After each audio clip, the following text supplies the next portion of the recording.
Om Shanti. Good morning. आज मीठे बाबा की 11 सितंबर 2020 के महावाक्य हैं। मीठे बाबा ने कहा, मीठे बच्चे, यह ड्रामा का खेल एक्यूरेट चल रहा है। जिसका जो पार्ट जिस घड़ी होना चाहिए वही रिपीट हो रहा है।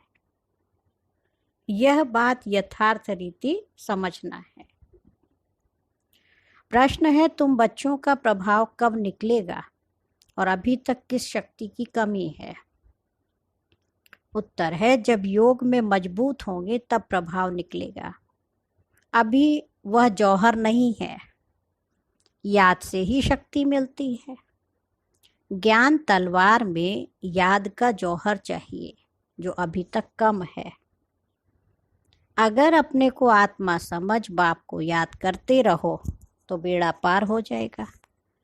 ये सेकंड की ही बात है।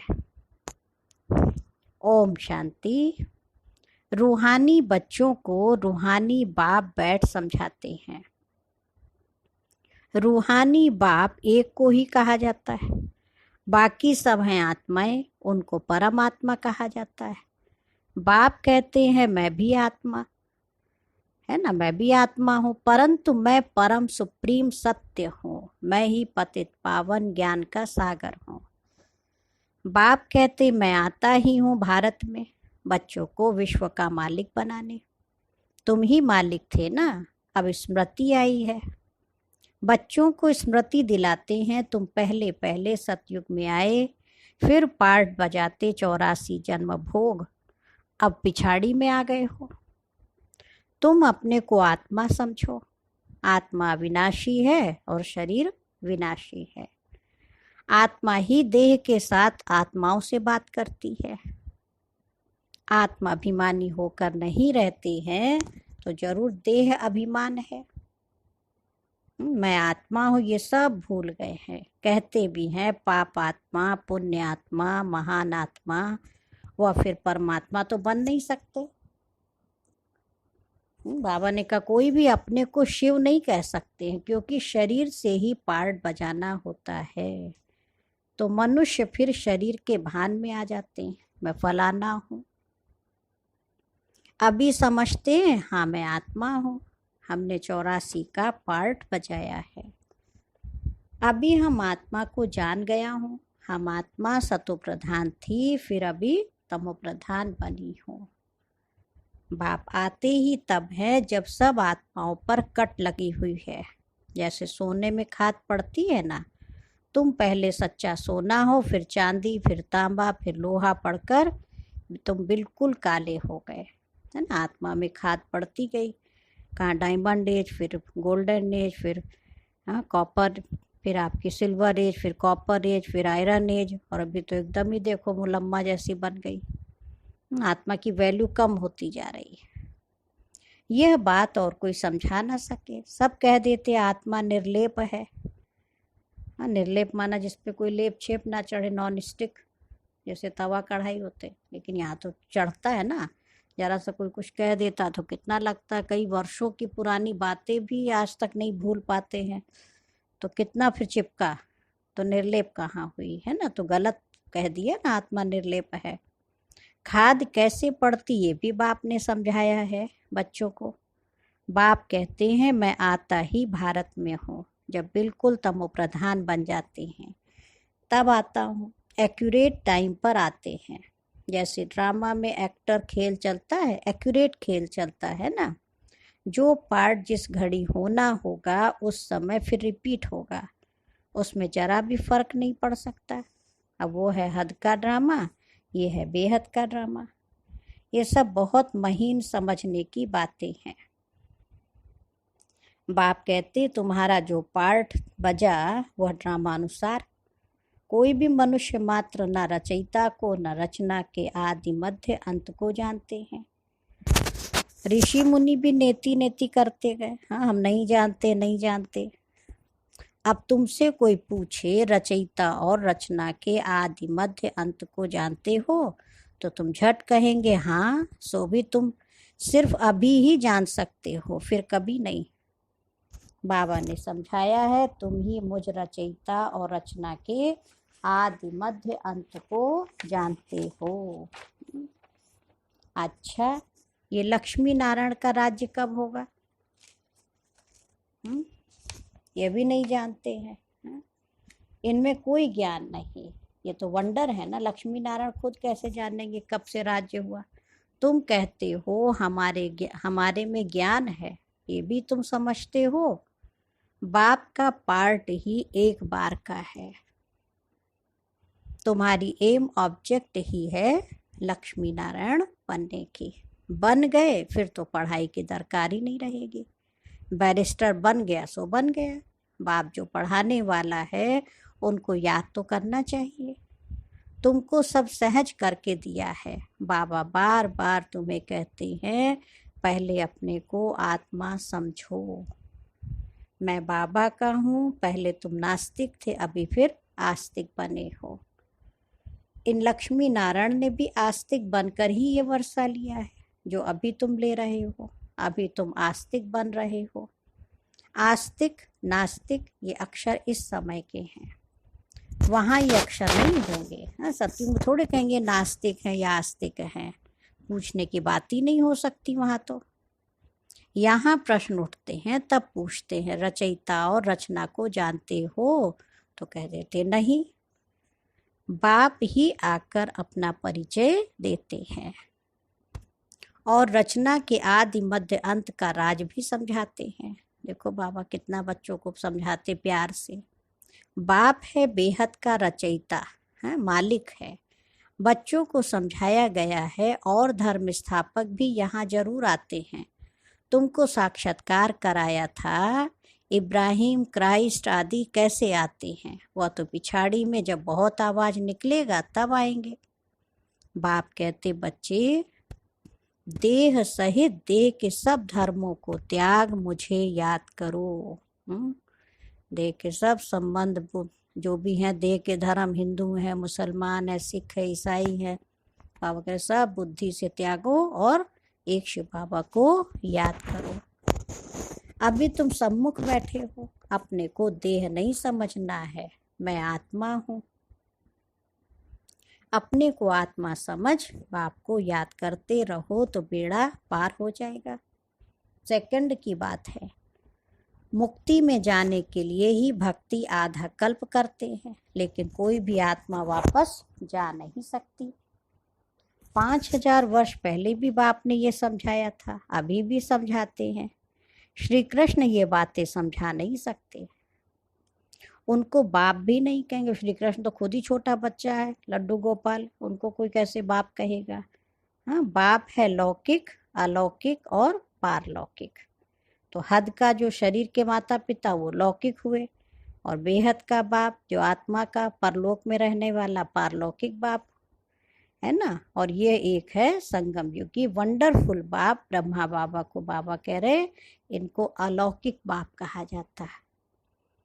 प्रजापिता ब्रह्मा को कोई याद नहीं करते, वो हमारा ग्रेट ग्रेट ग्रैंडफादर है। ये बुद्धि में नहीं आता है। कहते भी हैं आदि देव एडम, परंतु कहने मात्र। मंदिरों में भी आदि देव का चित्र है। तुम वहां जाएंगे तो समझेंगे ये तो तुम्हारा यादगार है। तब याद आएगा, ये तो हमारे यादगार है। बाबा भी बैठे हैं, हम भी बैठे हैं। यहाँ बाप चैतन्य में बैठे हैं और वहाँ जड़ चित्र रखे हैं।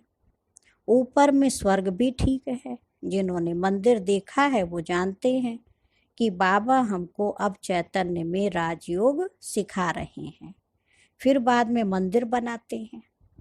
ये स्मृति में आना चाहिए कि यह सब हमारे यादगार हैं। यह लक्ष्मी नारायण अब हम बन रहे हैं, थे, फिर सीढ़ी उतरते आए, अब फिर हम घर जाकर राम राज्य में आएंगे। पीछे होता है रावण राज्य, फिर हम वाम मार्ग में चले जाते। वाम मार्ग माना उल्टा रास्ता पकड़ लेते। बाप कितना अच्छी रीति बच्चों को समझाते हैं। इस समय सभी मनुष्य मात्र पतित हैं, इसलिए पुकारते हैं, हे पतित पावन, आकर हमको पावन बनाओ। दुख हर कर सुख का रास्ता बताओ। कहते भी हैं भगवान जरूर कोई वेश में आ जाएगा। अब कुत्ते बिल्ली ठिक्कर भित्तर आदि में तो नहीं आएंगे। गाया हुआ है भाग्यशाली रथ पर आते हैं। बाप खुद कहते हैं मैं इस साधारण तन में प्रवेश करता हूँ। और ये अपने जन्मों को नहीं जानते हैं, है ना। जिस तन में शिव बाबा ने प्रवेश किया वो खुद भी अपने जन्मों को नहीं जानते। तुम अभी जानते हो। हाँ, इनके बहुत जन्मों के अंत में जब वानप्रस्थ अवस्था होती है तब मैं प्रवेश करता हूँ। भक्ति मार्ग में पांडवों के बहुत बड़े बड़े चित्र बनाए हैं। रंगून में बुद्ध का भी बहुत बड़ा चित्र है। इतना बड़ा कोई मनुष्य होता थोड़ी है। हाँ, बच्चों को तो हंसी आती है, रावण का चित्र कैसा बनाया है। दिन प्रतिदिन बड़ा करते जाते। ये क्या चीज है जो हर वर्ष जलाते हैं। ऐसा कोई दुश्मन होगा? वंडर लगता है। दुश्मन का ही चित्र बनाकर जलाते हैं। अच्छा, रावण कौन है, कब दुश्मन बना जो हर वर्ष जलाते आते? इस दुश्मन का किसी को भी पता नहीं है। उनका अर्थ कोई बिल्कुल नहीं जानते। बाप समझाते हैं वह है ही रावण राज्य, रावण संप्रदाय। तुम हो राम संप्रदाय। तो अब बाबा कहते हैं बच्चे, गृहस्थ व्यवहार में रहते कमल फूल समान बनो और मुझे याद करते रहो। कहते हैं बाबा हंस और बगुले इकट्ठे कैसे रह सकते हैं, खिटखिट होती है। तो बाबा ने कहा सो तो जरूर होगा, सहन करना पड़ेगा। इसमें बड़ी युक्तियां भी हैं। बाप को कहा जाता है राजू रमजबाज। बाबा बहुत अच्छी अच्छी रमजे माना युक्तियां बताते। सब उनको याद करते हैं, हे भगवान दुख हरो, हाँ रहम करो, लिबरेट करो। वो लिबरेटर बाप सबका एक ही है। तुम्हारे पास कोई भी आते हैं तो उनको अलग अलग समझाओ। कराची में एक एक को अलग अलग बैठ समझाते थे, है ना। इसलिए कोर्स का नियम बना है, 7 दिन जो है पर्सनल सबको अलग अलग कोर्स कराया जाता है। तुम बच्चे जब योग में मजबूत हो जाएंगे तो फिर तुम्हारा प्रभाव निकलेगा। अभी अर्जुन वह जौहर नहीं है। याद से शक्ति मिलती है, पढ़ाई से शक्ति नहीं मिलती है ना। ज्ञान तलवार है, उसमें याद का जौहर भरना है। वह शक्ति कम है। बाप रोज कहते रहते बच्चे याद की यात्रा में रहने से तुमको ताकत मिलेगी। पढ़ाई में इतनी ताकत नहीं है। याद से तुम सारे विश्व के मालिक बनते हो। तुम अपने लिए ही सब कुछ करते हो। बहुत आए फिर गए। माया भी दुष्टर है, बहुत नहीं आते हैं। कहते ज्ञान तो बहुत अच्छा है, खुशी भी होती है, परंतु बाहर गया सब खलास, जरा भी ठहरने नहीं देती है। कोई कोई को बहुत खुशी होती, ओहो अब बाबा आए हैं, हम तो चले अपने सुख धाम। बाबा कहते अभी पूरी राजधानी स्थापन ही कहाँ हुई है। तुम इस समय हो ईश्वरीय संतान, फिर होंगे देवताएं। डिग्री कम हो गई ना, मीटर में पॉइंट होती हैं, इतनी पॉइंट कम। तुम अभी एकदम ऊंच बनते हो, फिर कम होते होते नीचे आ जाते हो। सीढ़ी नीचे उतरना ही है। अब तुम्हारी बुद्धि में सीढ़ी का ज्ञान है। हाँ, सीढ़ी कौन सी? 84 जन्मों की, है ना। चढ़ती कला सर्व का भला। तो हम बच्चों की बाबा आते चढ़ती कला बनाने, तो उसके बहाने सबका भला हो जाता। फिर धीरे धीरे नीचे उतरना ही है। अब तुम्हारी बुद्धि में सीढ़ी का ज्ञान है ना, 84 जन्मों की।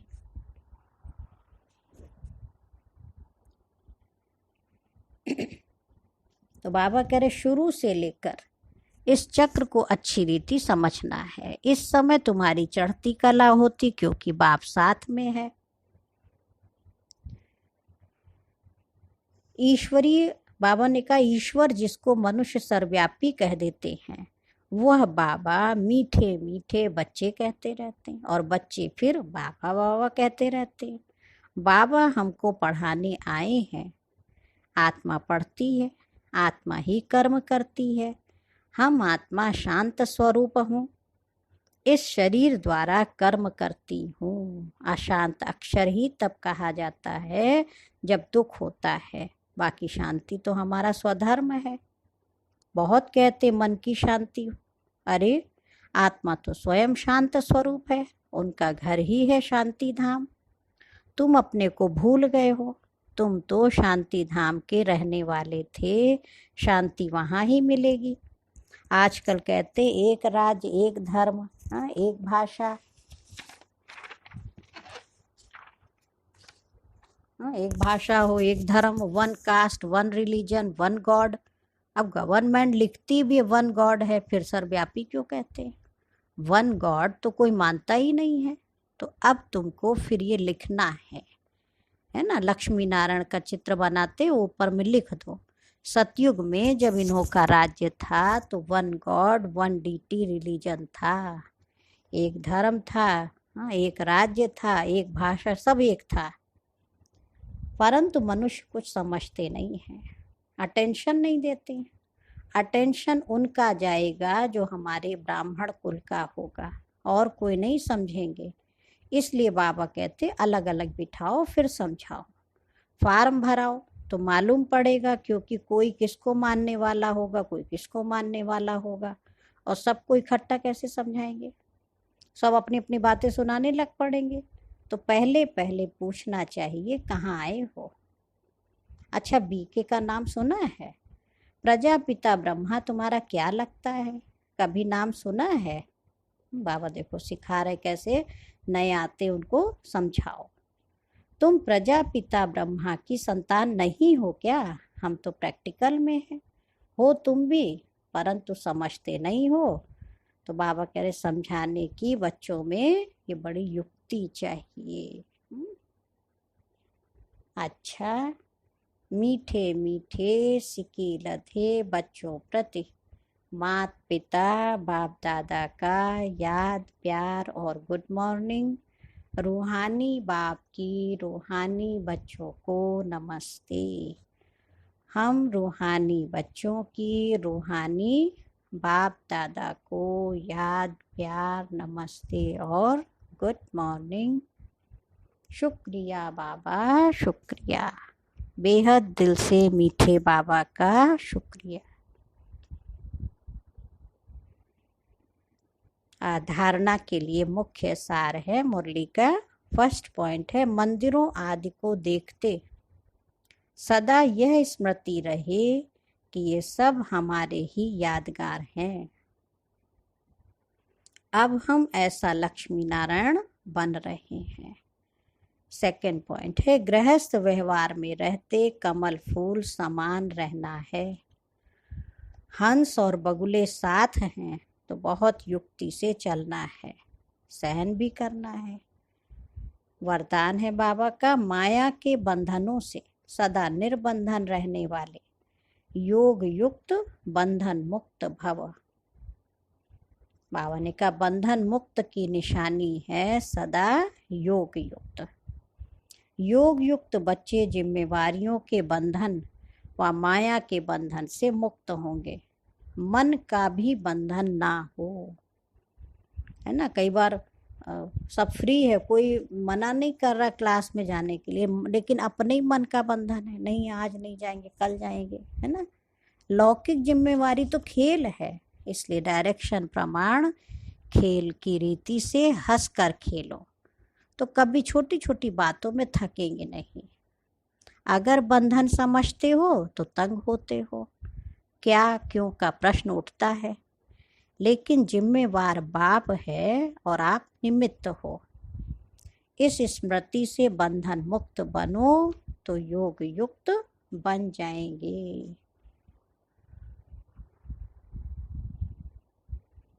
और आज का स्लोगन है, करण करावन हार की स्मृति से भान और अभिमान को समाप्त करो। करण करावन हार की स्मृति से भान और अभिमान को समाप्त करो। अच्छा, ओम शांति, ओम शांति, ओम शांति।